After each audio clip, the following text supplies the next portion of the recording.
Hoje todos sabemos que é uma grande dificuldade no ensino da matemática. O PCN de matemática nos diz que a maior dificuldade encontrada é a falta de formação profissional qualificada. E também interpretações equivocadas de concepções pedagógicas influem também nesse aprendizado da matemática.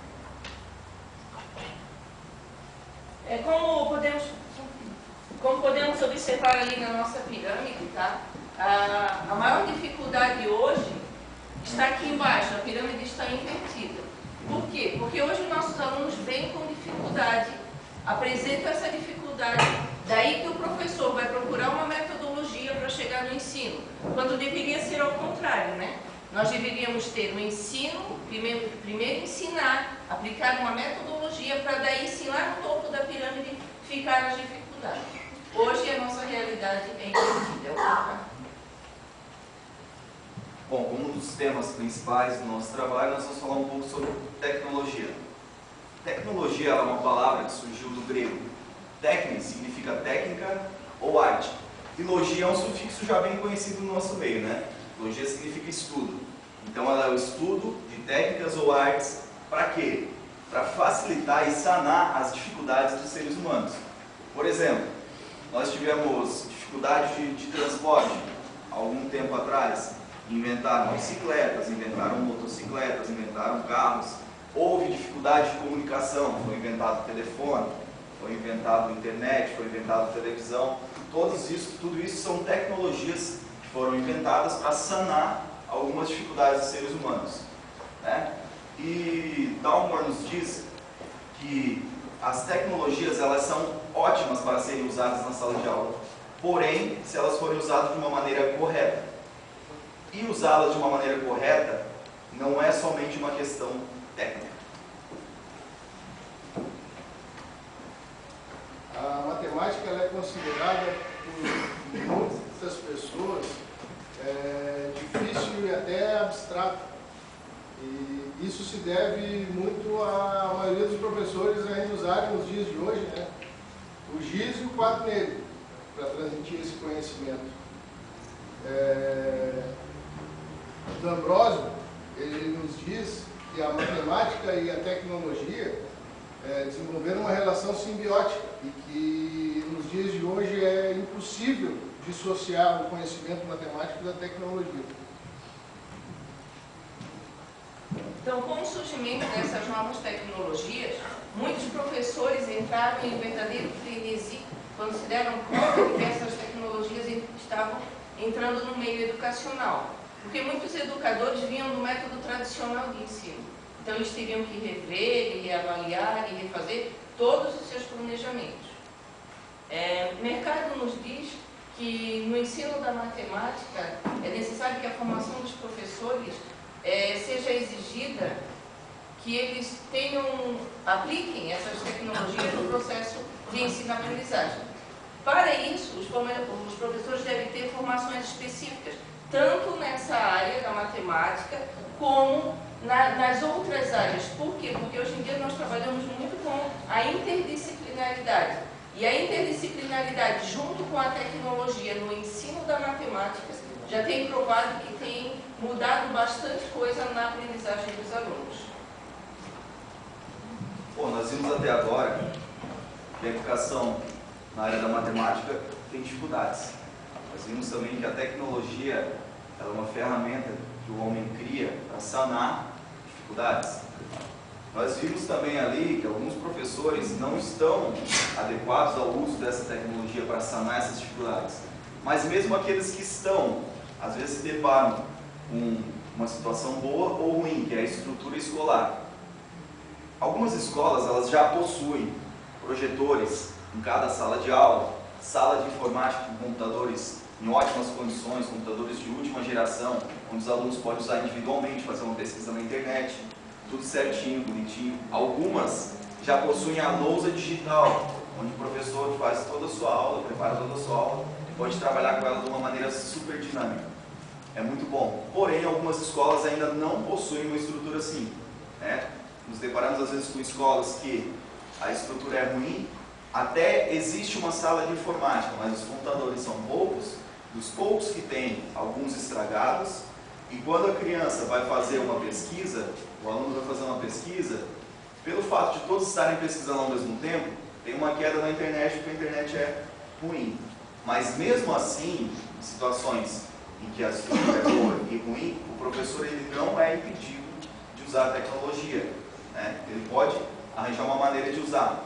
Borba Moraes e Silveira nos dizem que a gente deve usar essa estrutura como uma ferramenta cognitiva, que a gente possa propiciar no aluno a interação entre eles, a pesquisa de conteúdos na internet, a seleção dessas pesquisas. Ele vai olhar, ver o que esse conteúdo que eu pesquisei, se é correto, se não é correto, e até depois uma discussão entre eles para chegar a um senso comum do que foi pesquisado, do que vai ser utilizado. Como disse o colega, as ferramentas elas são praticamente infinitas. A cada dia surge um novo invento, né, tecnológico. Porém, como uso na escola, é preciso ter muita atenção. Cisneros ele alerta na sua obra que os espaços eles devem ser adequados. O profissional que vai fazer o uso desse espaço, ele deve estar capacitado para lidar com aquela tecnologia, né? E eu já tive uma experiência, né, de participar de uma aula onde era usado um projetor e não dava para ver nada. A sala muito clara, não era preparada para aquilo, né? E não flui. É tão ineficiente ou pior do que uma aula daquelas da moda antiga lá que os alunos eles não conseguem, além de não conseguir visualizar o que está lá, se torna inclusive um ambiente meio barulhento, assim, porque não tem como, vai ficar perguntando o que está escrito, né? Isso é uma das dificuldades, assim, a falta de habilidade ou a falta de adequação do espaço para o uso dessas tecnologias. Bom, então agora a gente vai citar alguns exemplos, né, de alguma tecnologia que a gente usa alguns softwares. Então, o primeiro que eu vou citar é o Linux Educacional, né, que ele é um software de licença gratuita, está presente na maioria das escolas brasileiras. Segundo Gravina, né, o aluno deve saber demonstrar, visualizar, interpretar os conceitos matemáticos. Então, para auxiliar isso, o Linux dispõe de diversos pacotes, onde lá se pode fazer desenho de funções, das mais simples até as mais complexas, em alguns casos até as funções derivadas e integrais, cálculos de porcentagens, cálculos de frações. Tem jogos para os menores, para os alunos menores, né, dos anos iniciais, para eles desenvolverem as operações básicas. Tá, eu quero citar aqui também um exemplo que nós aplicamos na sala de aula, que foi o seguinte, já juntando a interdisciplinaridade com ciências e matemática, os alunos foram para fora da sala aprender a desenvolver o cálculo da velocidade. Então, a disciplina de ciências fez com eles esse desenvolvimento dele correr, né, um espaço, por exemplo, 100 metros, ele vai correr, vai marcar no cronômetro do celular, usando já então a tecnologia, quantos segundos ele levou.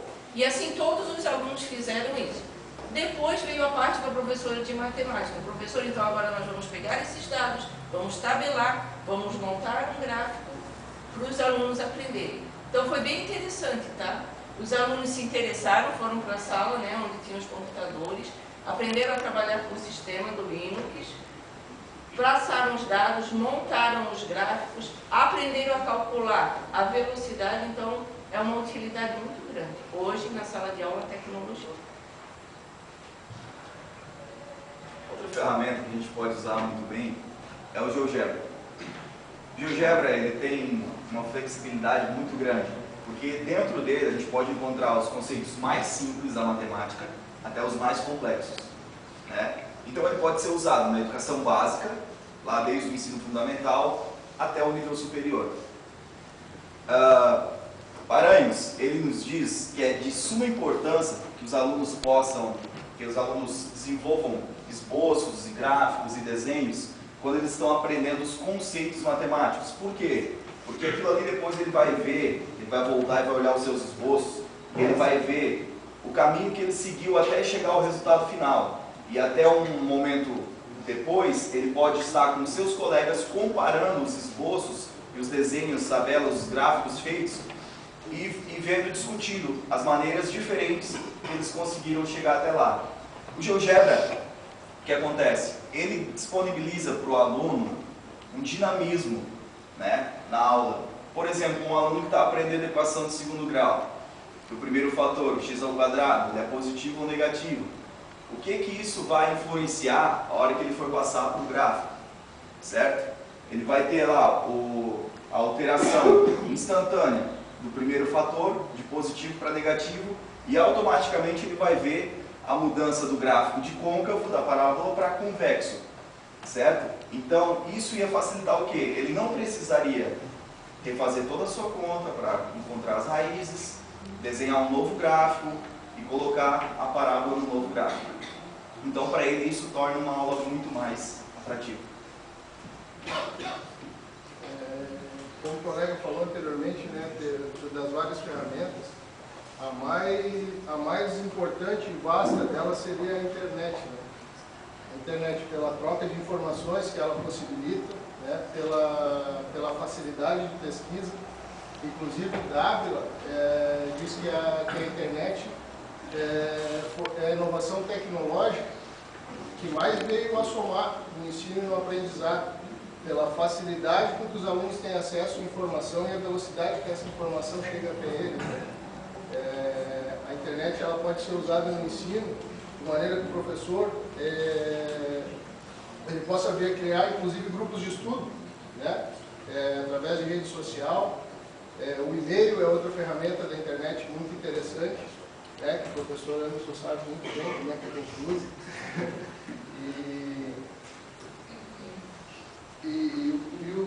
Os alunos cada vez mais, né, eles lançam mão dessa ferramenta. O que está faltando um pouco ainda são as escolas se adequarem para que esse uso possa ser feito por todos. Então, a nossa pesquisa, né, ela teve um caráter qualitativo, segundo a Brasil Escola, para dar uma liberdade para o entrevistado pensar e opinar livremente. Tá? As ferramentas utilizadas foram pesquisa bibliográfica, observações e questionário. Bom, então a gente pode chegar a uma conclusão, ao final dessa pesquisa, de que o uso dessas novas tecnologias no ensino, no processo de ensino da matemática, ele traz inovação para a nossa sala de aula. Tá? Ele deixa os alunos atraídos pela aula, porque é uma coisa nova, a tecnologia que ele usa em casa, para o lazer, ele está usando para aprender, então ele se sente atraído também, naturalmente aumentando o desempenho do aluno e as estatísticas, né, e os resultados da escola, que são o IDEB, resultados na Prova Brasil, Olimpíadas de Matemática, tudo isso, porque o aluno se torna mais interessado pelos conteúdos de matemática. Lembrando que se essas tecnologias forem muito bem utilizadas pelos professores. Paulo Freire, ele diz que a escola ela deve se adequar à sociedade, se adequar à evolução da sociedade, à evolução das tecnologias. Ou seja, a escola tem que trazer para dentro dela as tecnologias que estão surgindo ao redor, né? Para mostrar para os alunos que o quê? Que essas tecnologias não são somente para o lazer ou para a comunicação social deles, mas também são umas ferramentas muito importantes para o saber. Essas são as nossas referências bibliográficas. Muito obrigado a todos.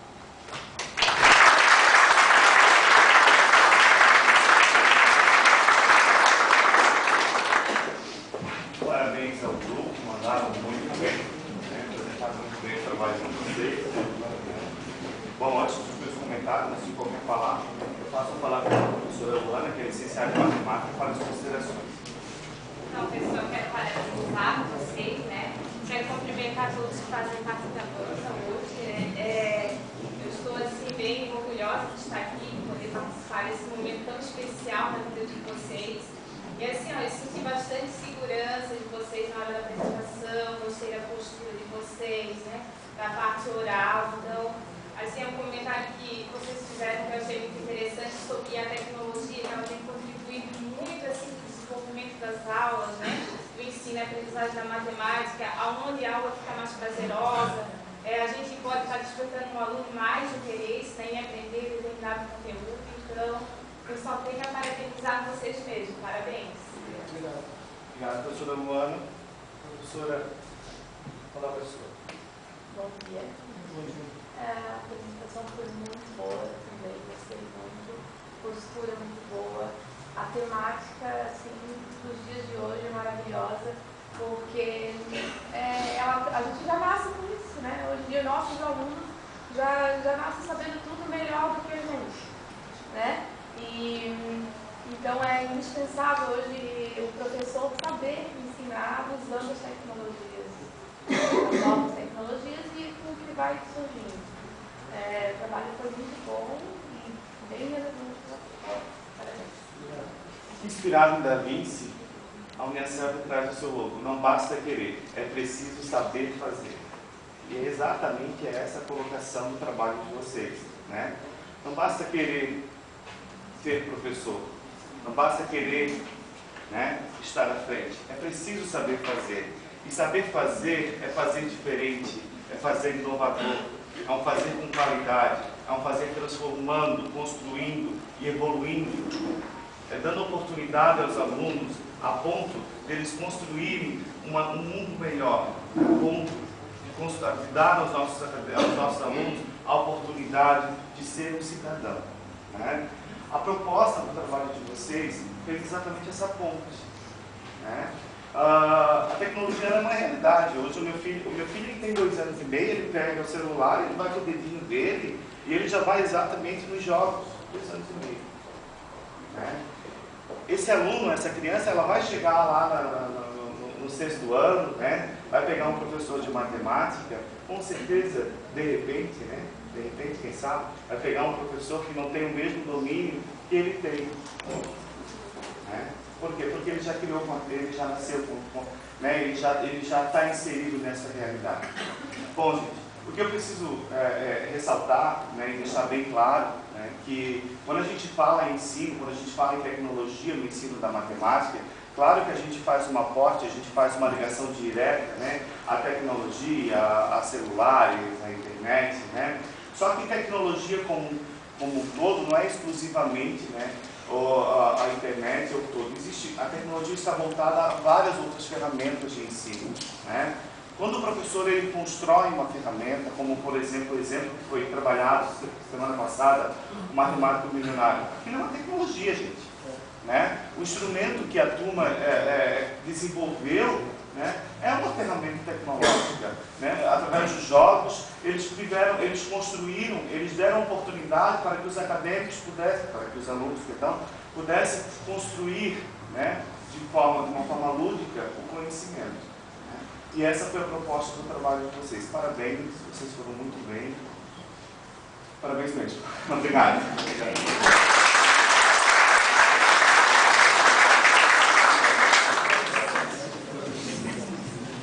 Bom, convido então agora para compor com a Tônia e Ficaia.